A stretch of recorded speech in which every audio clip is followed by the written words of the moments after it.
se analiza el derecho comparado a nivel, digámoslo, latinoamericano, sobre todo los países más cercanos, ¿no? Tenemos Colombia y Chile, ¿no?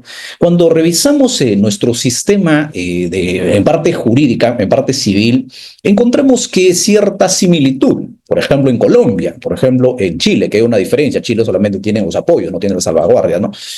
También encontramos en Argentina.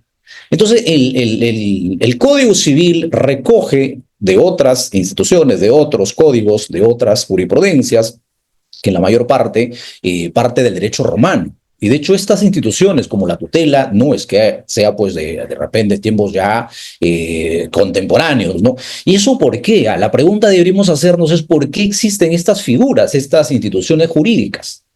Porque existe la necesidad de la sociedad, porque si no hubiesen estas figuras o estas instituciones jurídicas, entonces ¿cómo podríamos o cómo el sistema podría dar soporte a una necesidad importante, como una discapacidad o como una persona que no tiene, por ejemplo, el papá o la mamá?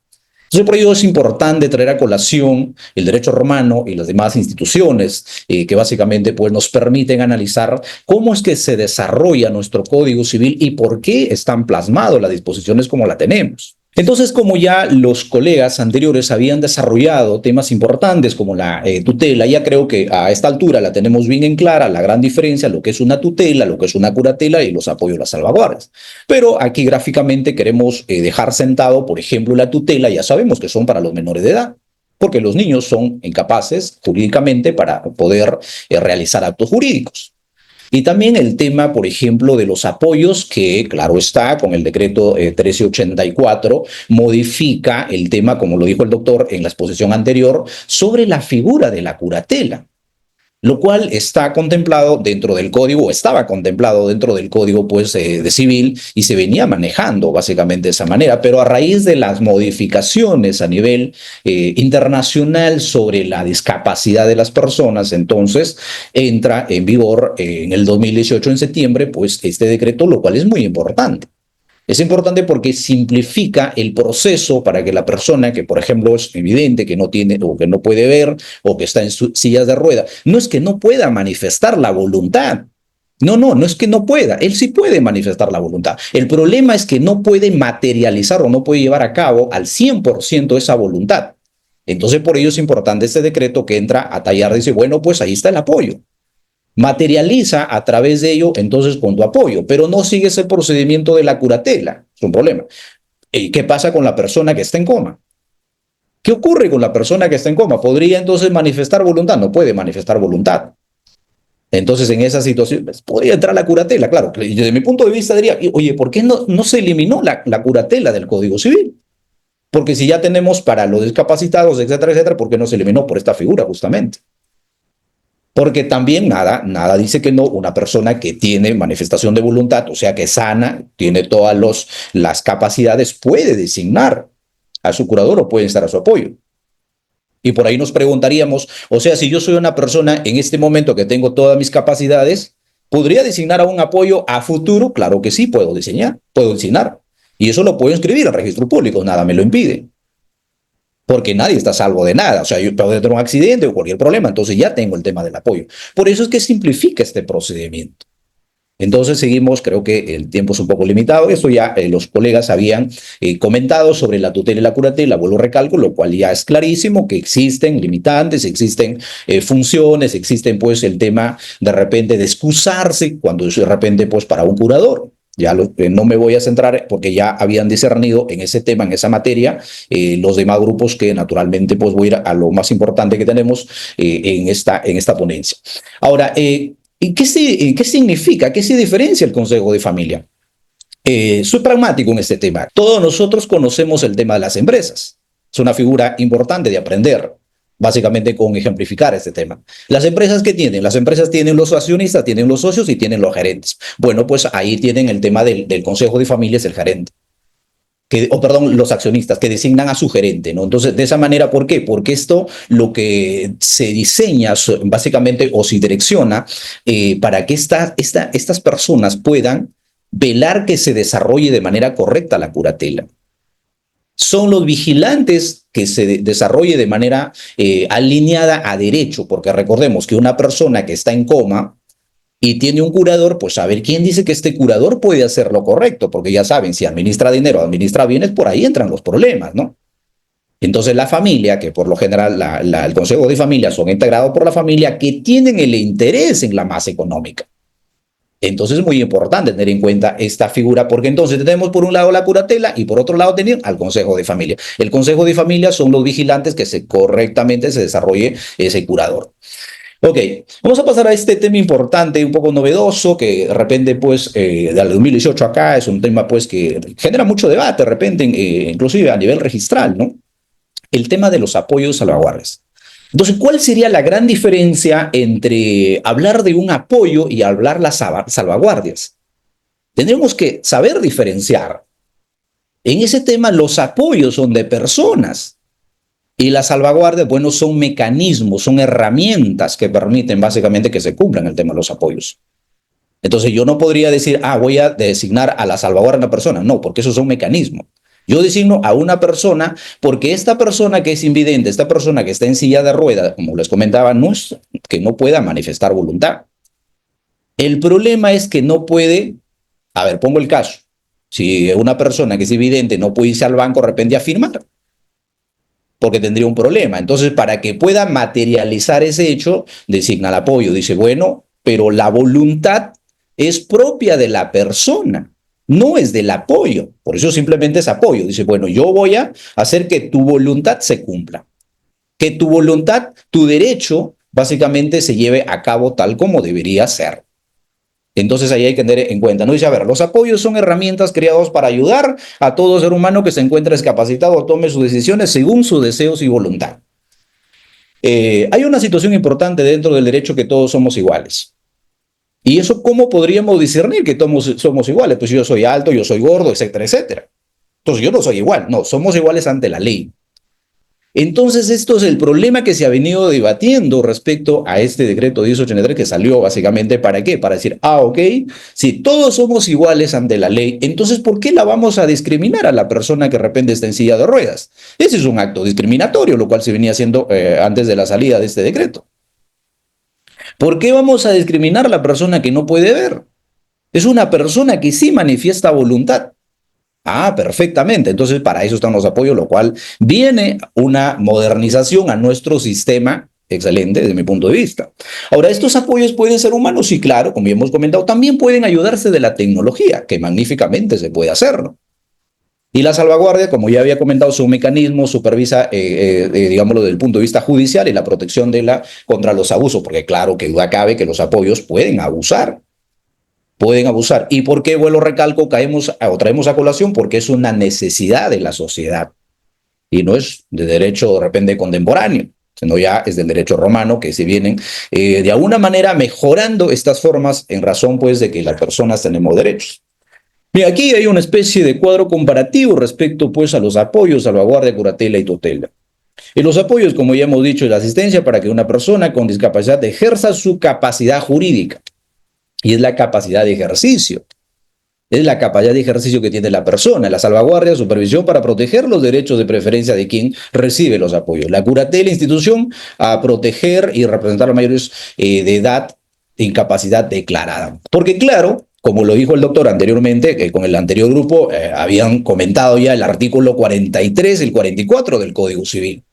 Y claro, dentro de ello establecen quiénes son las personas que naturalmente deberían ir por el procedimiento de la curatela. No todos van a ir por la curatela, porque para que exista la curatela, previo a ello, ¿qué tendría que haber? La interdicción.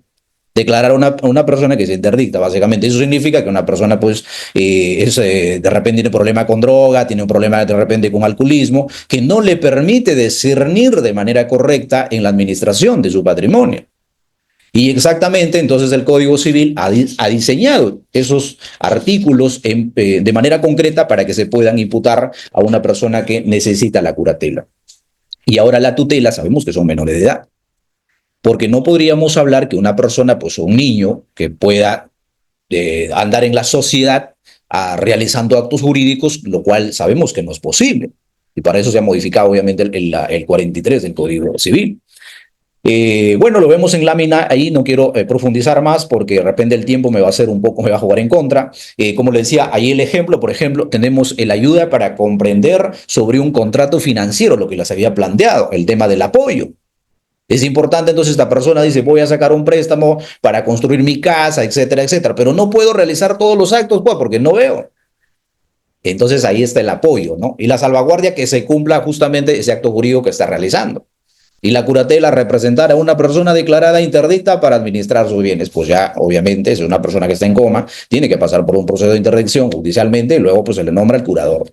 Y este curador básicamente pues lo que hace es administrar, o sea, tiene esa mayor capacidad, tiene la capacidad de representación, y en los apoyos tiene, no, porque el apoyo hemos dicho que no. La voluntad propia es de la persona. Lo único, el apoyo es que hace cumplir esa voluntad. Y la tutela designado para gestionar los bienes y derechos de los menores o huérfanos. Es importante entonces traer a colación importante sobre esa materia. Bueno, lo que vamos a analizar o vamos a comentar un poco bastante sobre esta casación es la casación, la 1417 del 2019. ¿Y eso de qué trata? Se trata de la tutela. La tutela de menor interpuesto por los abuelos maternos, quienes piden que les otorgue la custodia de los nietos debido a la ausencia del padre. Ok, interesante la jurisprudencia que se analizan en cada una de las instancias, y dentro de esto debemos advertir que ya desde entrada analizamos el interés superior del niño. Porque recordemos que los niños naturalmente nacen en una sociedad que está plagada de hechos, de repente pues que necesitan de la protección. Todas las decisiones de las personas adultas y de los magistrados de las instancias tienen que estar direccionadas al tema del interés superior del niño.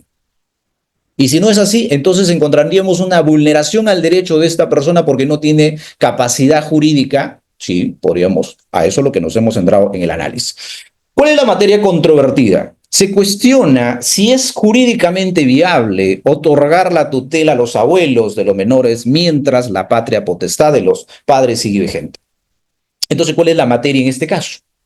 Los magistrados analizan, dicen, pero es posible que tengan paralelo el tema de la tutela y básicamente cuando el padre está vivo.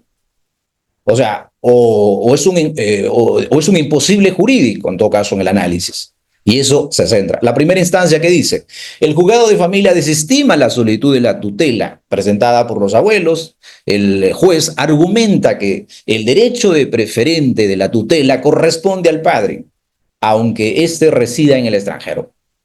El juez considera que no existe una incapacidad del padre para ejercer su rol de custodia. ¿Ok?